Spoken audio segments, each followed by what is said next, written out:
नमस्कार साथियों, स्वागत है आपके अपने YouTube channel online MCQ classes में। इस सेशंस में हम राजस्थान अध्ययन कक्षा 9th की जो पुस्तक है उसका पहला चैप्टर ऐतिहासिक पृष्ठभूमि है, उसके एमसीक्यूज लेकर आए हैं साथियों, जो अब एग्जाम्स में आने वाले जितने भी एग्ज़ाम हैं उसमें बहुत ही महत्वपूर्ण ये साबित होने वाले हैं। और राजस्थान अध्ययन की जो ऑथेंटिक बुक है उसी से ये एमसीक्यू बनाए हुए हैं साथियों। 30 महत्वपूर्ण प्रश्न है इसी पैटर्न से जो पूरा टॉपिक हमारा कवर होने वाला है। तो स्टार्ट करते हैं आज का हमारा ये पहला प्रश्न। 1800 ईस्वी में सर्वप्रथम राजस्थान के लिए जो राजपूताना शब्द का प्रयोग किसने किया था? राजपूताना शब्द का प्रयोग किसने किया? सर्वप्रथम कर्नल जेम्स टोड ने, मोहनोत नैन्सी ने, या डॉक्टर ओजा ने, या फिर जॉर्ज थॉमस ने। तो प्यारे साथियों, जो जॉर्ज थॉमस है उन्होंने राजपूताने शब्द का प्रयोग किया था। सर्वप्रथम राजपूताने शब्द का प्रयोग जॉर्ज थॉमस ने किया था, जबकि कर्नल जेम्स टोड ने राजस्थान शब्द का प्रयोग किया था। कौन सी पुस्तक में किया था? ये annals and antiquities of Rajasthan जो नामक पुस्तक इन्होंने लिखी, उसमें इन्होंने राजस्थान या रायथान नाम का उल्लेख किया है। तो हमारे प्रश्न का उत्तर हो जाएगा जॉर्ज थॉमस, जो कि 1800 ईस्वी में सर्वप्रथम राजपूताने शब्द का प्रयोग किया था। अगला प्रश्न ये देखिए, 1800 ईस्वी में जॉर्ज थॉमस ने इस भूभाग के लिए सर्वप्रथम राजपूताने शब्द का प्रयोग किया, जबकि कर्नल जेम्स टोड ने 1829 ईस्वी में अपनी पुस्तक में इस प्रदेश का नाम राजपूताना या रायथान रखा। और उनकी पुस्तक कौन सी थी? Annals and antiquities of Rajasthan. ये पुस्तक भी कभी बहुत बार पूछी गई है। अगला प्रश्न नंबर 2 है, विश्व के जूते हुए खेत के प्राचीनतम साक्ष्य किस सभ्यता स्थल से मिले हैं? जो जूते हुए खेत है वो किस सभ्यता से मिले हैं? आहेर से, कालीबंगा से, बेहराट से, या गणेश्वर सभ्यता सिक्कर। कहाँ से मिले साथियों जूते हुए खेत? तो ये हो जाएगा कालीबंगा सभ्यता, यानी हनुमानगढ़ में है कालीबंगा सभ्यता, वहां पर जूते हुए खेत के साक्ष्य मिले हैं। कालीबंगा सभ्यता की बात करें तो ये हनुमानगढ़ जिले में घग्गर नदी के किनारे स्थित है। कहाँ पर है साथियों? घग्गर नदी के किनारे। इसे कालीबंगा से पूर्व हड़प्पा कालीन जूते हुए खेत के प्रमाण मिले हैं। ये विश्व में कृषि के प्राचीनतम साक्ष्यों में से एक है। यहाँ से अग्निवेदियों के साक्ष्य भी मिले हैं साथियों। तो अग्नि और जो जूते हुए खेत के साक्ष्य है ये कहाँ से मिले हैं? कालीबंगा सभ्यता से। अगला प्रश्न है हमारा 3 नंबर प्रश्न है, ताम्रवर्ती नगरी या धूलकोट के नाम से किस सभ्यता को जाना जाता है? तो किसे जाना जाता है? ए ऑप्शन है हमारा बेराट, बी ऑप्शन है आहेर, सी ऑप्शन है बागोर, या डी ऑप्शन है कालीबंगा। तो धूलकोट या ताम्रवर्ती नगरी किसे कहते हैं? तो किसे कहते हैं साथियों? आहेर सभ्यता है हमारी, जो उदयपुर में है। कहाँ पर है साथियों आहेर सभ्यता? उदयपुर में। उदयपुर में जो आहेर सभ्यता है उसे ही धूलकोट या ताम्रवर्ती नगरी कहते हैं। साथियों, ताम्रयुगीन सभ्यताओं की जननी किसे कहते हैं? सिक्कर में है जो ताम्रयुगीन सभ्यताओं की जननी, उसे कहते हैं गणेशर सभ्यता को कहते हैं। और ये सभ्यता कहाँ पर है? सिक्कर में, कांतली नदी के किनारे। अगला प्रश्न, उदयपुर में आहेर नदी के किनारे स्थित इस सभ्यता को तांबे के उपकरणों की अधिकता के कारण ताम्रवर्ती नगरी कहते हैं। ताम्रवर्ती नगरी क्यों कहते हैं? क्योंकि यहाँ पर तांबे के उपकरण अधिक मात्रा में पाए जाते हैं या निकले हैं। इसे स्थानीय लोग क्या कहते हैं? धूलकोट के नाम से भी पुकारते हैं। अगला प्रश्न नंबर 4 है, सम्राट अशोक का बाबरू शिलालेख कैप्टन बट ने कहाँ से खोजा था? जो सम्राट अशोक का बाबरू शिलालेख है उसकी खोज किसने की? कैप्टन बट ने।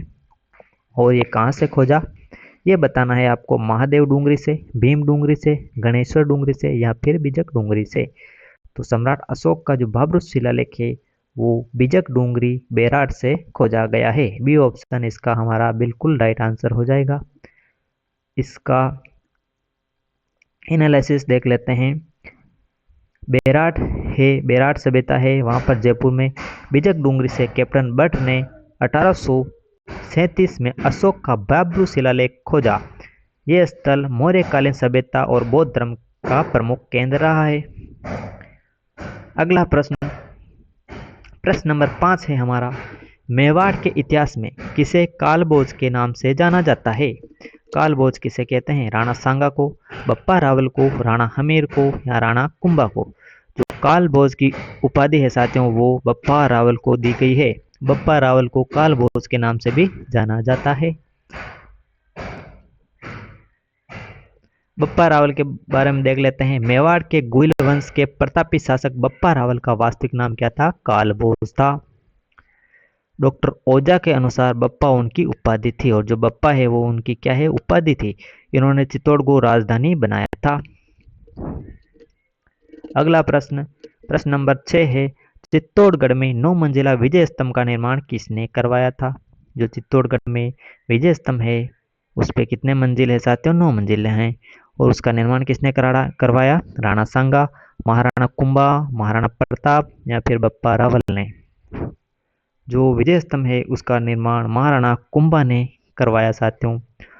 और सारंगपुर के युद्ध के विजय के उपलक्ष्य में ये निर्माण करवाया था साथियों। सारंगपुर का युद्ध जीतने पर 1437 ईस्वी में मालवा के सुल्तान मोहम्मद खिलजी पर विजय पाई थी। उन्होंने मोहम्मद खिलजी को हराया था। और वो कहाँ पर युद्ध हुआ था? सारंगपुर में हुआ था। इस युद्ध के उपलक्ष्य में कुंभा ने विजय स्तंभ बनवाया। इसे भारतीय मूर्तिकला का विश्वकोश कहा जाता है। इंपॉर्टेंट है, भारतीय मूर्तिकला का विश्वकोश किसे कहते हैं? तो विजय स्तंभ को कहते हैं। तो किस युद्ध में विजय के उपलक्ष्य में बनवाया? सारंगपुर युद्ध के विजय के उपलक्ष्य में जो मोहम्मद खिलजी है उसको हराकर विजय स्तंभ का निर्माण करवाया। अगला प्रश्न, इतिहास में हिंदूपत के नाम से किस शासक को जाना जाता है? हिंदूपत के नाम से किस शासक को जानते हैं हम? महाराणा कुंभा को, महाराणा सांगा को, महाराणा प्रताप को या फिर राणा राज सिंह को? तो हिंदूपत के नाम से हम जानते हैं वो महाराणा है हमारे सांगा। कौन है? राणा सांगा को राणा सांगा की बहुत उपलब्धियां हैं, भग्नावेश और बहुत सारी इनकी उपलब्धियां हैं। जो हिंदूपत भी उनकी एक उपलब्धि है। राणा सांगा ने विदेशी बाबर के विरुद्ध सभी राजपूतों को संगठित किया। किसको संगठित किया? राजपूतों को। और उन्हें हिंदू पत कहा जाता है। खानवा के युद्ध 1527 में उनके शरीर पर कितने घाव लगे थे? 80 घाव लगे थे। अगला प्रश्न, मेवाड़ के राजकुमार उदय सिंह को बचाने हेतु अपने पुत्र का बलिदान किसने दिया?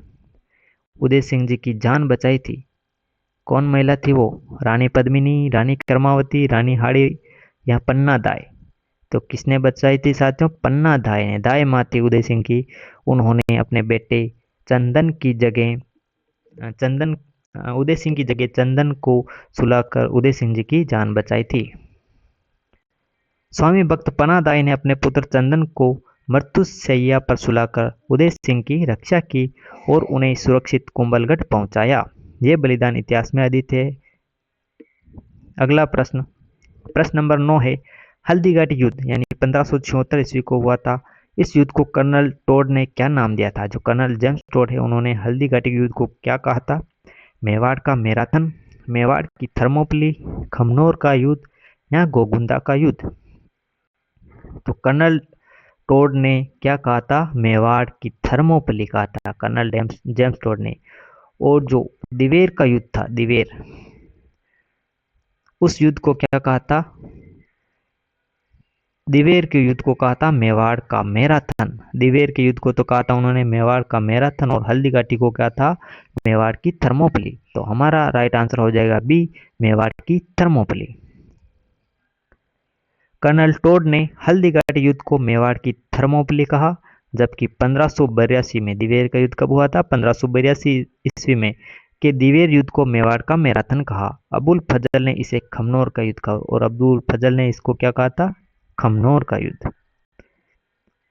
अगला प्रश्न, मुगल से सर्वप्रथम वैवाहिक संबंध स्थापित करने वाला राजपूत शासक कौन था? किस राजपूत शासक ने सर्वप्रथम मुगलों से वैवाहिक संबंध स्थापित किए? राजा मान सिंह ने, राजा बहारमल ने, तो सवाई जय सिंह या भगवान दास? तो सभी को पता है ये, तो राजा बारमल जी है। उन्होंने मुगलों से सर्वप्रथम क्या किया, वैवाहिक संबंध स्थापित किए। आमेर के राजा बारमल ने 1562 ईस्वी में सांबर में अकबर की अधीनता स्वीकार की और अपनी पुत्री हरकुबाई, किसका विवाह किया, हरकुबाई का विवाह उससे किया। वे मुगलों से संधि करने वाले प्रथम राजा थे। प्रथम राजा कौन थे, बारमल थे। अगला प्रश्न, सवाई जय सिंह ने जयपुर नगर की स्थापना कब की थी। जयपुर नगर की स्थापना कब की थी साथियों, बताओ। 1559, 1727, 1459 या 1113। तो जयपुर की स्थापना 1113 ईस्वी में हुई। सॉरी साथियों, 1727 ईस्वी में जयपुर की स्थापना हुई। बी ऑप्शन इसका राइट है। 1727 में जय सिंह ने जयपुर नगर की स्थापना की थी साथियों। कब की थी, 1727 में। सवाई जय सिंह द्वितीय ने 18 नवंबर 1727 को जयपुर की स्थापना की। इसके वास्तुकार बंगाल के विद्याधर भट्टाचार्य थे, यानी जयपुर के वास्तुकार कौन थे, विद्याधर भट्टाचार्य थे। यह भारत का प्रथम नियोजित शहर माना जाता है। कौन सा शहर है, नियोजित शहर। अगला प्रश्न, सवाई जय सिंह ने कुल कितनी जगहों पर जंतर मंत्र वेधशालाएं बनवाई। सवाई जय सिंह ने जंतर मंत्र की जो वेधशालाएं बनवाई वो कितनी बनवाई कुल, और कितनी जगह बनवाई। तो साथियों कितनी बनवाई उन्होंने, 5 जंतर मंत्र वेधशालाएं बनवाई। कहाँ कहाँ बनवाई ये देखते हैं हम। सवाई जय सिंह ने पहली बनवाई दिल्ली, जयपुर, उज्जैन, मथुरा और बनारस। इन 5 जगहों में क्या बनवाई, वेधशालाएं बनवाई। जयपुर की वेधशाला सबसे बड़ी है, जो कि जयपुर की वेधशाला है सबसे बड़ी वेधशाला है, जहां विश्व की सबसे बड़ी सौर घड़ी यानी सम्राट यंत्र स्थित है। सौर घड़ी कौन सी है, सम्राट यंत्र, जो विश्व की सबसे बड़ी सौर घड़ी है वो कहां पर है, जयपुर जंतर मंतर में स्थित है। जोधपुर शहर और मेहरानगढ़ दुर्ग की स्थापना राव जोधा ने कब की थी। जोधपुर शहर और मेहरानगढ़ की स्थापना कब की थी साथियों, ये हो जाएगी हमारी 1459 में। जोधपुर की और मेहरानगढ़ की दुर्ग की स्थापना राव जोधा ने की, वो कब की थी, 1459 में। राव जोधा ने 1459 में चिड़िया टूक की पहाड़ी का नाम भी पूछता है साथियों, कौन सी पहाड़ी है, चिड़िया टूक की पहाड़ी पर मेहरानगढ़ दुर्ग की नींव रखी और जोधपुर नगर बसाया। इससे पूर्व मारवाड़ की राजधानी कहाँ थी, मंडोर थी।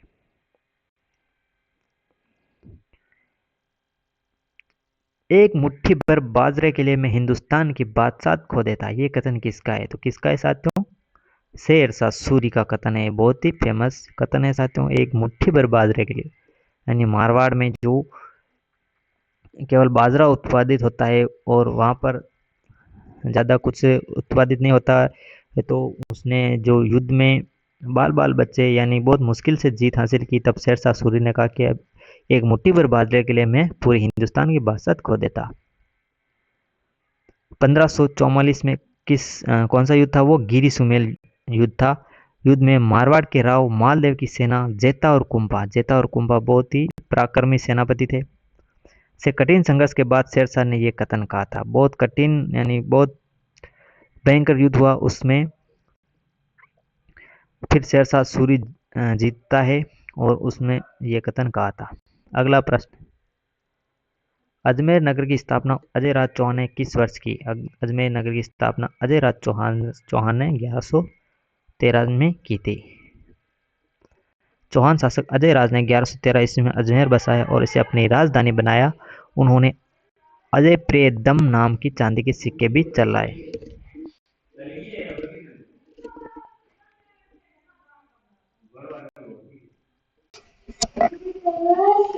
प्रश्न नंबर 16, तराइन का द्वितीय युद्ध 1192 में हुआ था, किनके मध्य लड़ा गया था साथियों।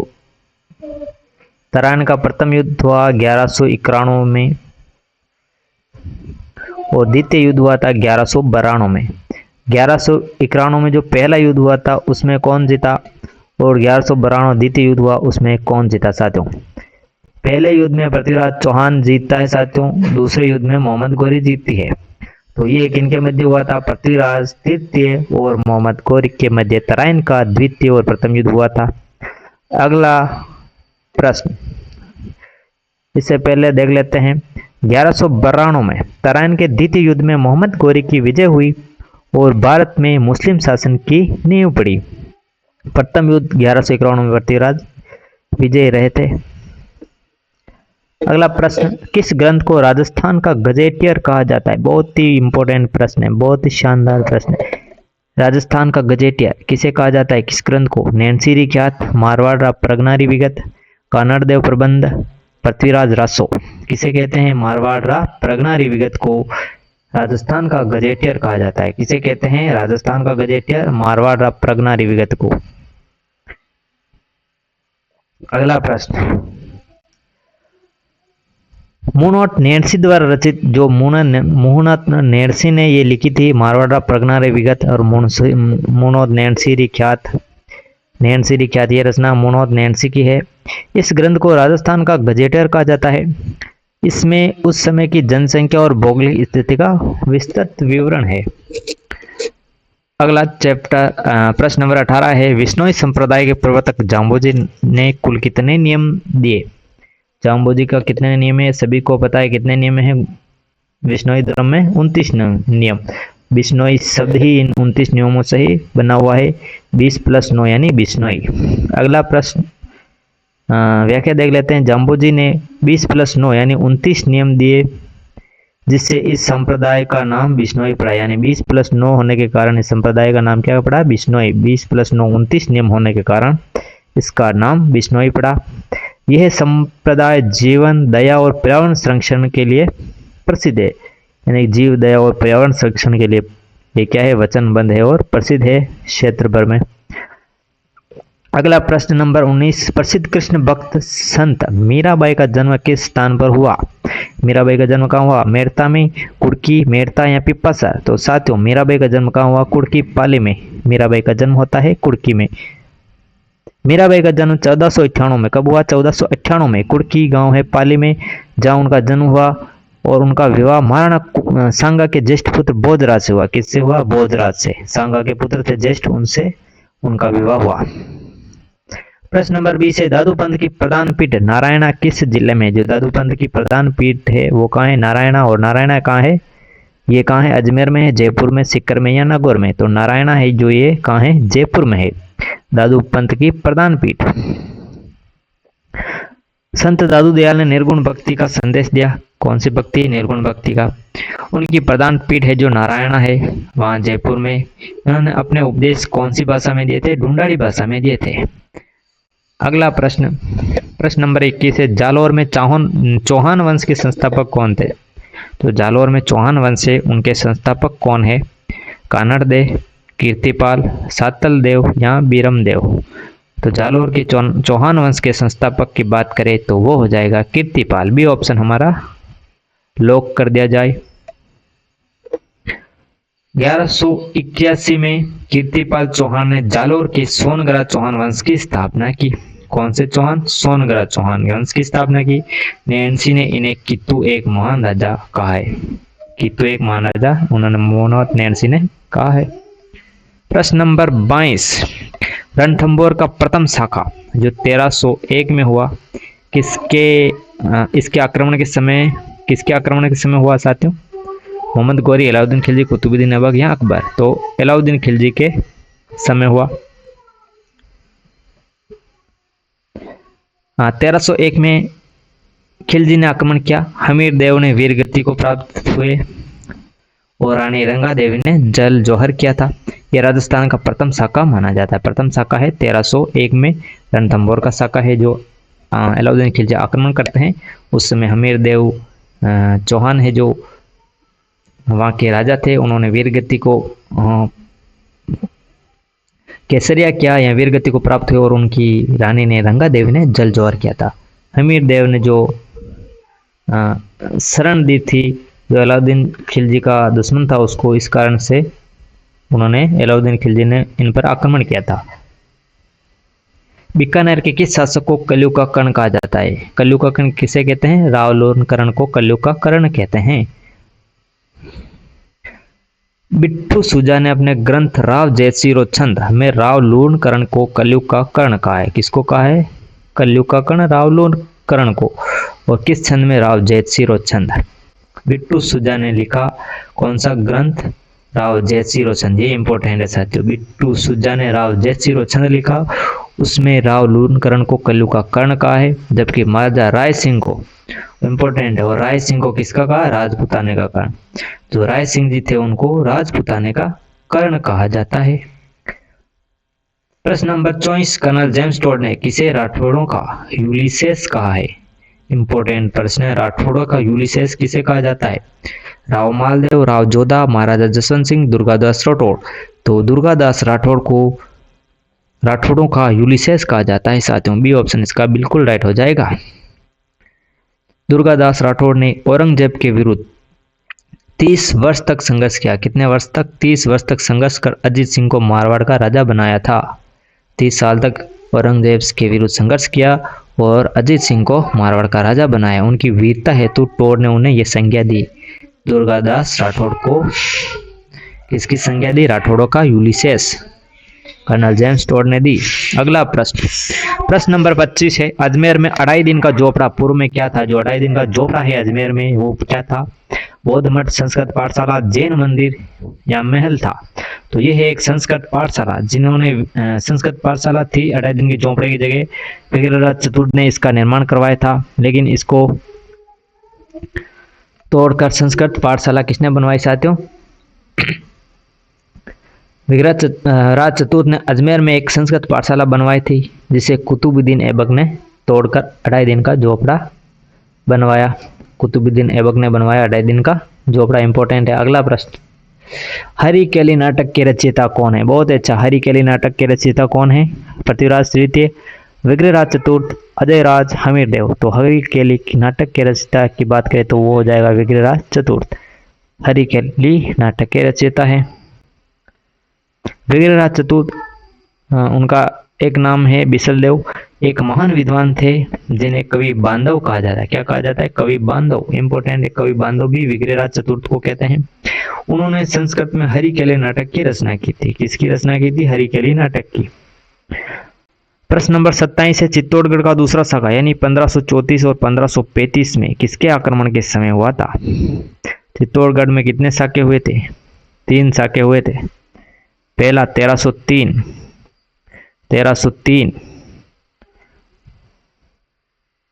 दूसरा 1534-35 और तीसरा आप बताओ कब हुआ था। पहले में किसने जोर किया था, पद्मिनी ने, और रावल रतन सिंह के समय अलाउद्दीन खिलजी ने आक्रमण किया था। लेकिन दूसरे साके में किसने आक्रमण किया था, बहादुर शाह, गुजरात के बहादुर शाह ने चित्तौड़ पर आक्रमण किया था। गुजरात के सुल्तान बहादुर शाह के आक्रमण के समय रानी कर्मावती ने जोर किया। किसने जोर किया था, कर्मावती ने। उन्होंने हुमायूं को राखी भेजकर सहायता भी मांगी थी, लेकिन हुमायूं उस टाइम पर नहीं आ पाने के कारण कर्मावती ने क्या किया था, जोहर किया था। अगला प्रश्न, स्वाई जयसिंह ने जीज मोहम्मद शाही सारणी किस विषय पर बनाई। स्वाई जयसिंह ने जो जीज मोहम्मद शाही सारणी बनाई, ये किस विषय पर बनाई, इतिहास, खगोल विज्ञान, राजनीति या युद्ध कौशल। तो ये सारणी है वो खगोल विज्ञान से संबंधित है साथियों। बहुत ही अच्छा प्रश्न है, खगोल विज्ञान से संबंधित है जीज मोहम्मद शाही सारणी। स्वाई जयसिंह ने नक्षत्रों की शुद्ध सारणी बनवाई और इसका नाम तत्काल मुगल सम्राट के नाम पर जीज मोहम्मद शाही रखा है। वे ज्योतिष के प्रखंड विद्वान थे। ज्योतिष के प्रखंड विद्वान थे कौन, स्वाई जयसिंह। अगला प्रश्न है, किस ग्रंथ में चित्तौड़ के प्रथम साके का आंखों देखा वर्णन मिलता है। बहुत ही शानदार आंखों देखा वर्णन किस ग्रंथ में मिलता है बताओ। खजाइन उल फुतूह, पद्मावत, पृथ्वीराज रासो, हमीर महाकाव्य। पृथ्वीराज रासो पर है, हमीर काव्य हमीर देव चौहान पर है, पद्मावत है मलिक मोहम्मद जायसी ने लिखी, और ये कथा है रतन सिंह और उस पद्मिनी के बारे में। खजूल उल फतूह है जो अमीर खुसरो ने लिखी। ये है ग्रंथ जो चित्तौड़ के साके का आंखों देखा वर्णन करता है, खजाइल उल फतूह। ए ऑप्शन इसका बिल्कुल राइट आंसर हो जाएगा। अमीर खुसरो ने अपने ग्रंथ खजाई उल फतून में 1303 के चित्तौड़ आक्रमण का आंखों देखा वर्णन किया है। मलिक मोहम्मद जायसी ने पद्मावत, यानी मलिक मोहम्मद जायसी ने कौन सा ग्रंथ लिखा? पद्मावत। और 1540 में पद्मिनी की कथा लिखी। जो पद्मिनी की कथा है वो उन्होंने लिखी पद्मावत ने, मलिक मोहम्मद जायसी ने। हमारा अंतिम प्रश्न है, वर्तमान राजस्थान का स्वरूप किस तिथि को अस्तित्व में आया? 30 मार्च 1949, 1 नवंबर 1956, 26 जनवरी 1950, 15 अगस्त 1947। तो हमारा वर्तमान स्वरूप है 1 नवंबर 1956 में, 1956 में, ठीक है। तो आज की थी ये स्लाइड। मिलते हैं अगले वीडियो में, तब तक के लिए धन्यवाद।